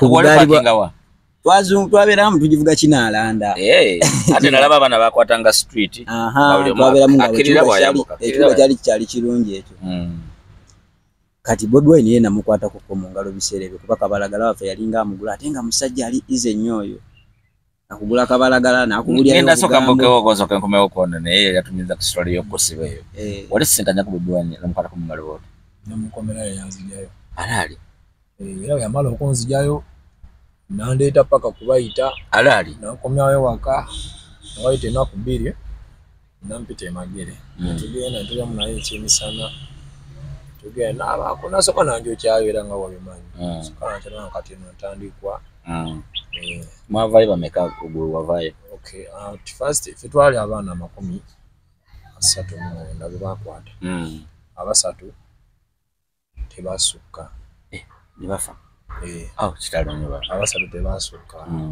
weyawusi mani musefa awusi abamu ne babawula simanyi batwala wakane tusiga abana 12 mwabagende kitali batusinike ekitaliya kati tuwe mukoti mashao nga tuzunga twalinyo ku TV babalese abantu bafere bakubirayo miranga zimamanga zirikayo milioni mingi yena ngo mukulemiza jana tukyali ekitaliya after omwezi gumunga ajja yana twabanga tuza kumwetaga kiko tuna sabuni tuna inosegera iranga bitu olusi ne mama nyine nga yana tukyalira lubongo yanga ajja zakenga ajja batubererawo nnyo ya batubererawo nnyo kyakabinyeekyo so kati mbadde nkyamaliza nawe kibuzo kyange kinadde nkubuuza oba oli mu Kama Music Association nungamba okyajetegereza awo nawe oli mutuufu Free Talent are you in any musical association or group that you belong? Yes, Next Step Music. That is where? That is Next Step, like Next Step, it is like a crew. A crew. Yeah, crew. Okay. Yeah, like a music group. Okay. Yeah. So under Next Step Music, we are just like some kind of ghetto youth that has decided to join together. Yeah, to join together and push everything. Have you ever received any money from maybe government or big people, politicians, what? From politician, I ever did. And who was that?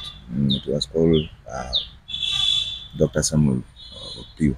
Dr. Samuel Pio. What does he do? He's a MP. MP for where? Of Kole district.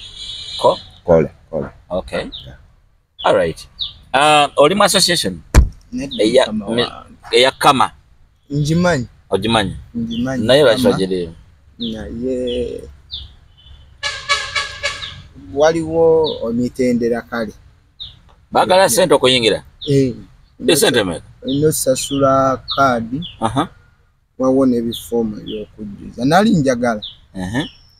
Naye kati emitendera etunaba kugira. Kuba mbadde manyi ebigendererwa byabwe kuyamba abapukaaminga ate boyina okujjuza bifomu then ne kadi t-shirt biki bawo bimanyi ebibiinawo ebikyo nayo newunisiza nja kunoonyako Besibwa amanyi nnyonnyole Escobar oli mu Kama sigiriimu kuba nawe tendiimu kubawo nnyawo tutegeere kyotegeeza Besibwa nali nkyali DJ yali mukwano gwe kyemanyi omukulembeze w'ekibiina ekyo oba alina okubanga nakamu meeting emirundi gye simanyi in fact lwe nali naawe yes actually yaliwo era ye omukubanga mba jangu okole ki okubemu jangu oyimbe banga yamaze ne Besibwa ave yangambe contest kuba jangu mu Kama bakolako ne kosa nenga nemba yimbira nako era nemba kubira vibe yate yali wano zika yes aba tampita ngo jangu oyingire muki mu Kama lwaki takingamba kubanga tena kigendera kyakungamba nzibunga mali jangu oyingire mu dduuka ntale kugula n'okubuuza obansalirako batya nfunamu ntya kati yo olw'okuba amanyi ndi reasoning I'm too reasoning by the way era nze bwonga mali jinga msoka kubuuza ngafunamu ntya nze ng'omuyimbi ng'ongambye ekiriwo kitiro ki esekera bulungi so si buli omu talina kuba mulokole abayinza okuba bakola ekyabwe nga balokole nkyogera bwogezi nkitegeera nze kalife katubeere n'endiga ezaabula kiri nti ffenna tulina ekirooto kya kufuuka bayimbi ba ggwanga abamanyikiddwa akuba nze byange bikyukamu ate nze njagala nnyo ate okuyamba ate oyo omuyimbi atanatuuka wendi nze niwe sivuka wakabye wano wendi wamala alali mukama nyongerako bwogezi waba asimbi neze wano wendi bakolaki kuba nina saamanya nti ndibeerawo wano kale sini abina kulya nga bulizi wajjako neekugundi nga kyakulya ku big zone enasana nga mukyatambuza gundi zino kona dance kona dance wali okolera nga DJ wajjako nokuba amayinja agasooka kukiyiga ku ebyaddala awo ku big zone enasana ewayanga kati abasajja abasinga buli muntu aba n'ekigendererwa kiki so nze wobato if you don't invite me nange sijja kwera siri kyetwala kyaleka biki segga era mu bwangu maaso awo ojja kulayo ekibiina ekirala tetubalwana babaganda baffe bampito bayimbirako nga nembayimbirako nange kimanyi bwe n'abayita bajja kukola ki bajja in fact muliko oyo era ne kusho yange yakibangako yali ewalwasa contributed kirungi siminako buzibu endowooza yo nga yokukama ebigendera byayo babiraba nga nze sirina bibaamu so sigiriimu era mu bwanga tojja kuwulirayo ate ekirala era kyenjo leeta ogenda leeta na muntu mulala nga era tuli ku mulamu ogwa kwimusa music wa Ntebe kubafe tuva Ntebe jagala nnyo amaanyi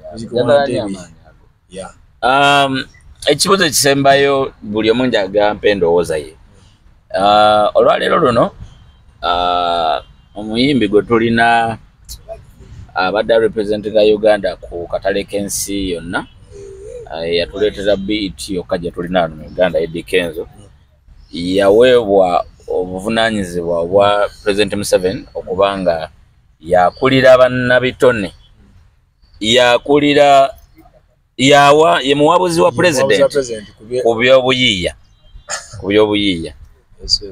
mumusuubiramu ki bedbag kiku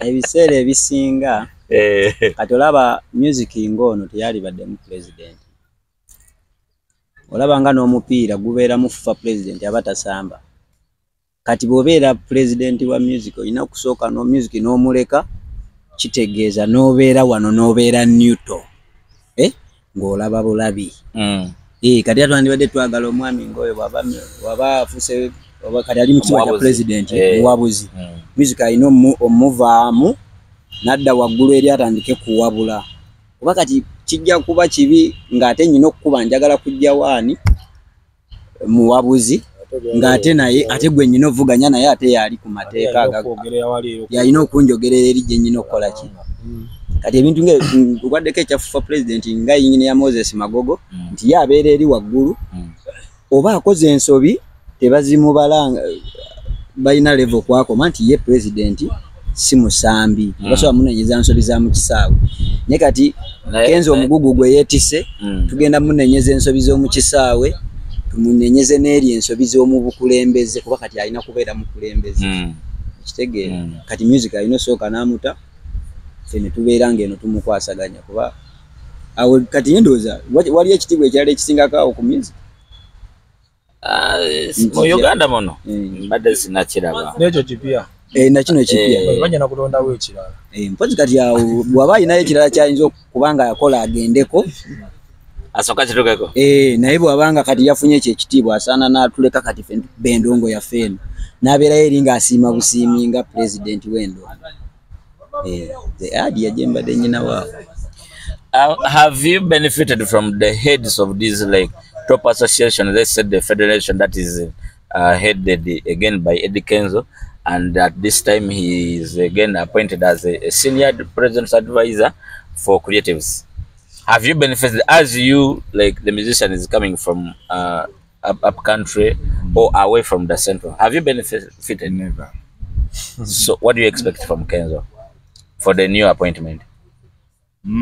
All in all, yes, I feel myself like, okay, by the way, of course, me as me, I don't have any power of doing anything on it. okay. Maybe if I speak like this, when they hear what I speak, maybe, but I don't think so. So from there, I don't want to talk much about that. Okay. Director, so Majerio.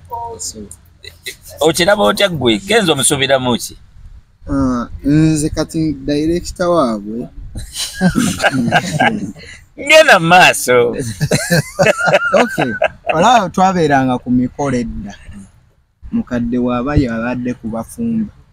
Ne layini tewatawananga kusimba. Wali na walinzi ne baleta. Watulanga n'eri. Wali awakasawani nga kaze. Tuba omanyi nti omukulu yakola ki akirimu ate bwe kijjera kijjanga ki ekisava. So kati engeri gye kiri nti omukulu yali eri. Yali mu kufumba. Yes. Kigeza tumusuubiramu eki okuliira wanene. Okitegeera. So kadi ffe nga bapukamingi abali eno. Kati eddoboozi lyaffe kkulu eriri wali okuki okumpimpi. Whereby tumutunuulidde essaawa zino nti president wa association eri ye muwabuzi nti naffe bapukaminga atunulemuuko atterewo ku ddaala. Okitegeera.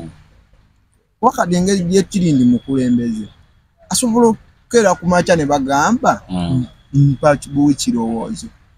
Tutaddewo studio wano ne wano bapukamingi mujje kusende ensaamusaamu ba producer weebali. Okitegeera nti ekyo nga tukivuddeko tutaddewo kampuni yiino video kabeeyi akaki akasaamusaamu. Okitegeera. So kati nkweganga buli omu afuna chance kuba nti omukulu yakola ki. Ekyalumanga nnyo maama okufumba n'otalya ng'owedde oli eri ng'obadde osuubira nti ojja kulya. Onyiigana nnyo n'omunyiigira. So kati omukulu waffe mukulu Eddie Kenzo naye hasolanga era ffe ye yasookeranga embeera agikola ki agimanyi. nsuubira naye yandyagadde okukola ki aki agijjukira era bw'atunulamuko bw'ati ng'ali awo atudde mu katebe kawujjadde naye agamba kyofu mukama akola ki asobola. Kitegeera. So kati naffe gwe mukisa ogwo gwe tusaba kubanga oyinza osanga bo ebiseera byabwe tebaafuna mukisa nga ddoboozi lino ffe lye tufunye leero oba n'enkya. So kati katumukozese naye atuyambe. Kitegeera. Okay, Escobar. Osuubira ki mweddirisa Musuuza Kenzo? Musuuza nga gwe omuyimbi oli muyimbi muno bulijjo mugamba ababawa ba advisor tebalina kye bamanyi ku ndongo tebayimbangayo tebakubangayo ku hiiti tebamanyi muyimbi bizibu byayitamu wuno mulina kisooka yava mu ghetto kenjozeyoze Musuuza genda mu maaso yajaga kugamba nti mukulu Musuuza wootuuse achievement y'amaanyi naye ku mulembe guno Museveni yafuga achievement y'amaanyi era nkakasa nti wona akola obulungi n'uniform y'abajjeno bagenda jjiku ey'amagye naye awo wooli ne babuchamani baliwoko bakuba ate bo bayita barepresent nga banabitone obo yali muwabuzi wa president ku bya ghetto ese banko ghetto ne muje bazimbye naye nga yali muwabuzi wa president ku byaki so ogeze nga muwabuzi wa president ku banabitone osegeera Museveni nane muyimbi yayimba mpenkone kalipa studio ya government yemu je mutambulire eyo ngamba nti eri ggulu studio ya government jasasaze masanyalaze noyimba naje manyi naye yamaje ya Barracks BET yajirako sente mega BET sente za yo sabola gamba nti zina mu dollars naye manyine yazimanyi azimanyi na government inako omusolo gwe yajjako ku sente ezo era balina okubanga bajjako omusolo gwe yajjako tegusobola kuzimba mu studio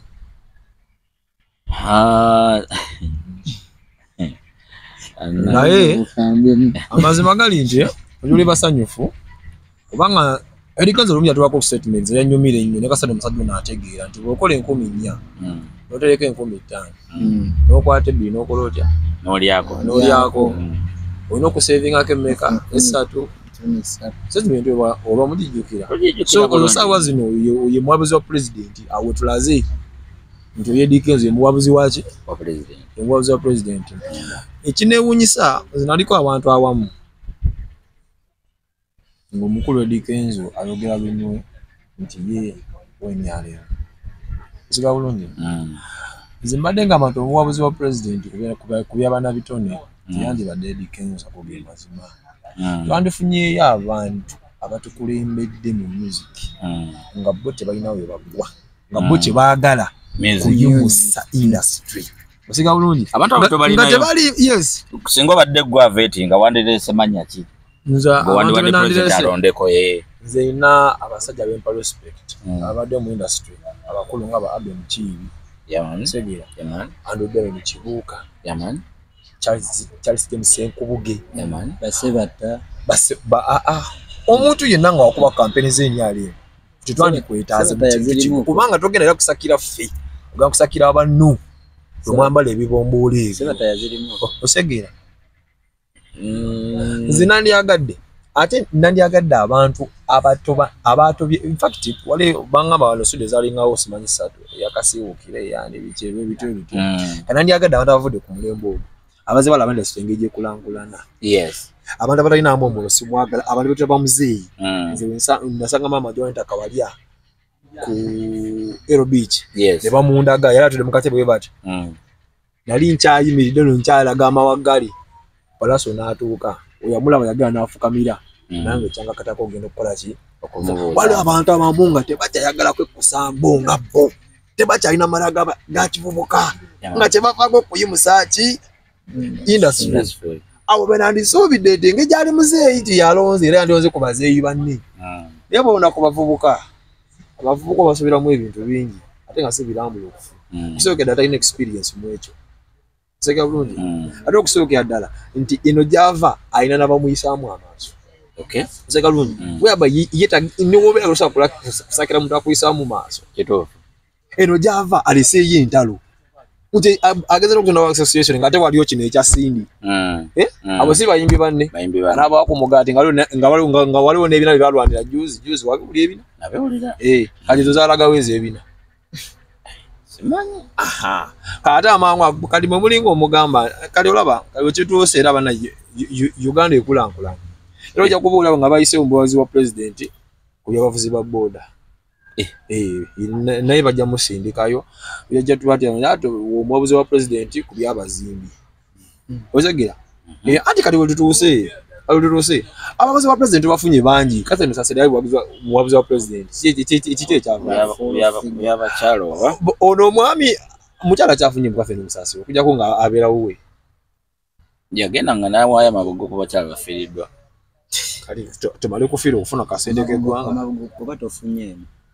tumale kufiira okufuna kasente k'eggwanga mukyama ndi ali muwabuzi wa pulezidenti ku bya geto sibe kiri geto mekazi yakyalamu ziwanda entebe kuba italina geto yakyalawo nasemba kulaba nga atadde gundi lokija nti ku ntandaalo kakati antidozo bawulira kuteeka abantu ku ntandaalo kati Edikanzo ye nga ye kwa Edikanzo lumu yagambako yanga mulo namugamba ni lwaki tojja neyogata ku federation yanga mulo namubuuza nandize mu federation naye ate obuzi federation teyagala Bobi Wine ate muyimbi munnammwe segera kati zaabwe wenzijjeeyo nange mbange yegasse ku kintu ekirwanyisa omuntu osegera ekyebyobufuzi so zinandize mu kibiina nga kiri open eri buli omu oba oli waki osega bulungi so naffe bayina ife abamu kuffe kizibu kyakusanga mwana wa Ntebe nga ali mu federation lwansonga abamu ku bonzi benda byabasinga bategeera nganze bentegeera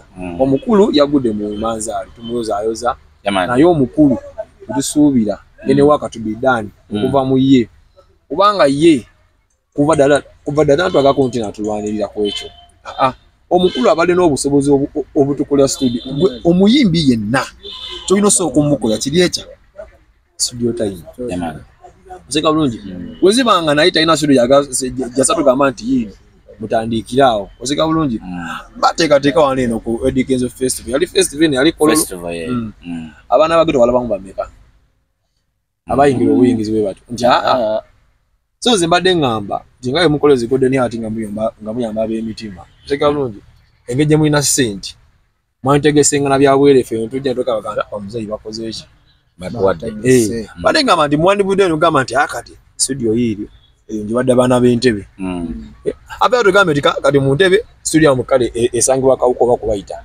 oba ntebe wennyini ale aveewo agenda agabe kale ab'ejjinja nti wangi studio yammwe eya gavumenti esangibwa Uganda ebirowoozo okusinziira ku ggwanga nga bwetambula siniyabika nkubbire kubadde omanyi nga Tanzania kukasotuuka bwoti Tanzania weyita bwoti wifi yabwerere mu ggwanga lyonna oba mu bibuga byonna internet yabwerere lwaki nti ebitonde ebiva mu Tanzania gavumenti ebifunako omusolo oseka lungi kale binaleeta bita ssente ng'omwana asobola ku accessinga internet.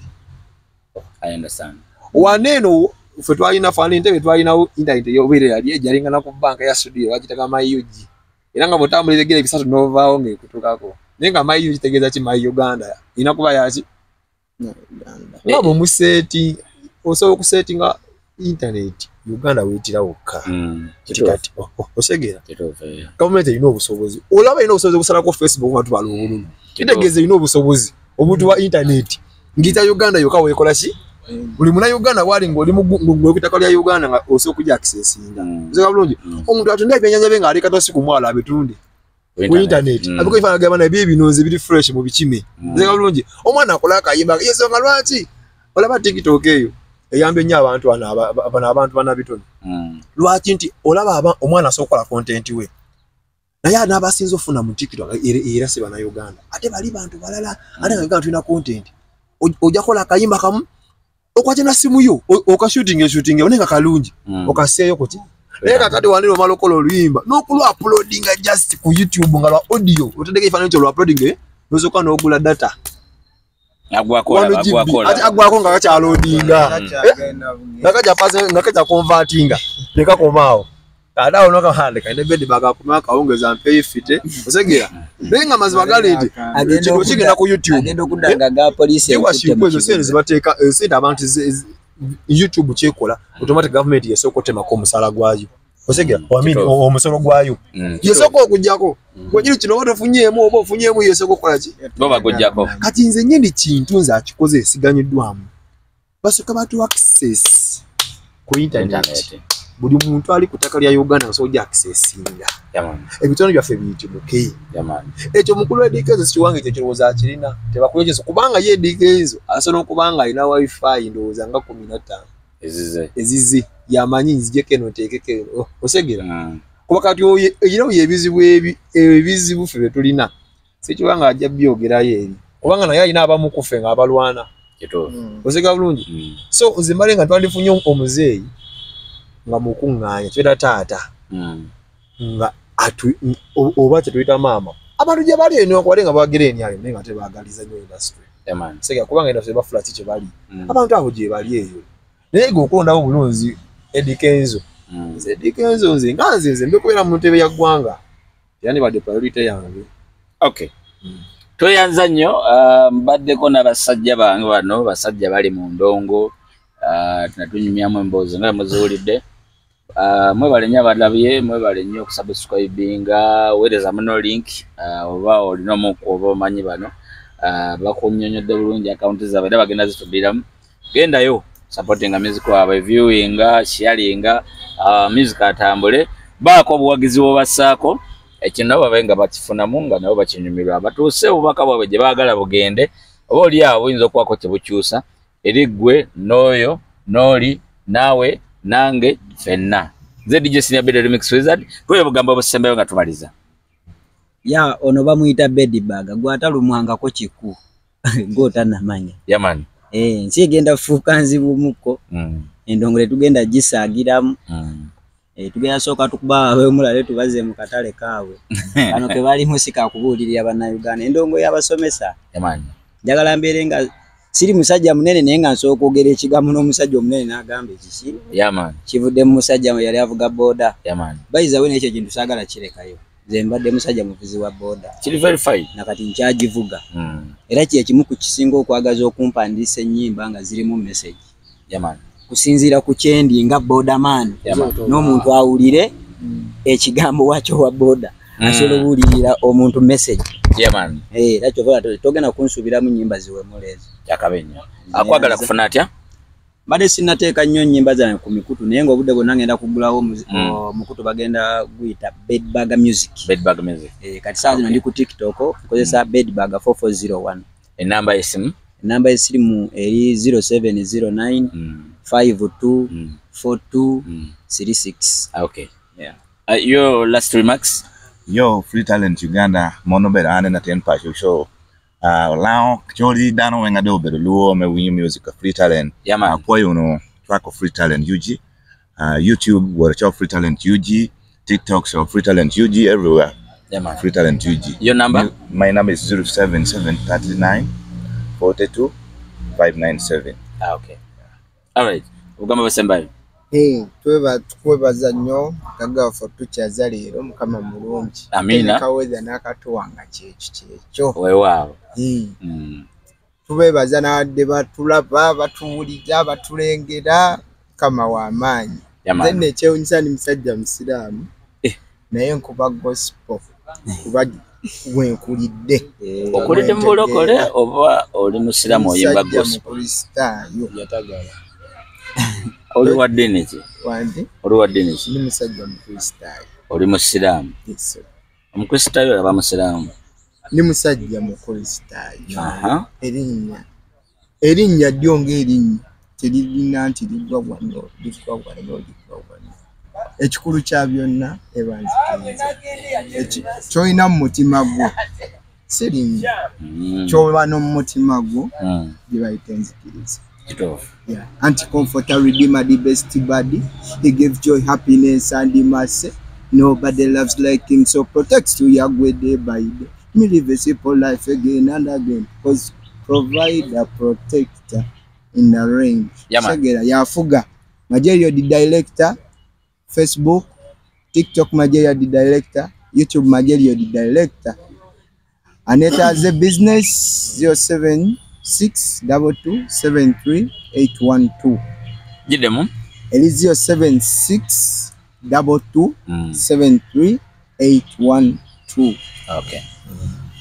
Escobar. Wale wama basaba le spegidi tebalina laga tewe tukubalaga no bagayita masada. Batusakayo kisayo batikazi yakumba te batusokayo bone bativunza tetukubalaga omwo ne senior bya kimanya ate ne bava mwe.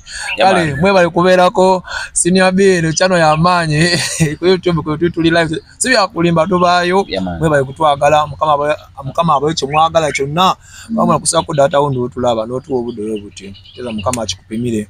Webale kubanga kuli babite Escobar ndi muna Uganda tikiri bawo ndi muna chi na Uganda unaona ku TikTok Escobar official Facebook Vine Prince Escobar kabeja wentebe nazo kweziri byonna zende wentebe ate ndi muna Uganda ile sini yabe kabeja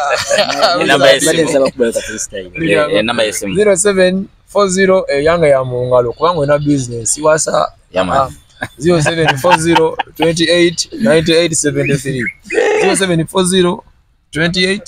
0740289873 mbozi oba tonfunye osofuna ku namba eri official eri 0704413468 obiwagada kitini manager sawa zina aliko ya nja kwa mutufuna mwebale nnyo. Alright. Yeah. Kafisa. Mr. Katai can't tie his tie. Why can't I tie my tie? Mr. Katai can't tie his tie. Why can't I tie him? Me a the boy. I'm the ghetto guy. This is not a lie. Straight from baby. Yeah man. Okay. Yeah. Kale, tetusobola kusuka wao. Mwebale nnyo. Maximum respect. Salute. And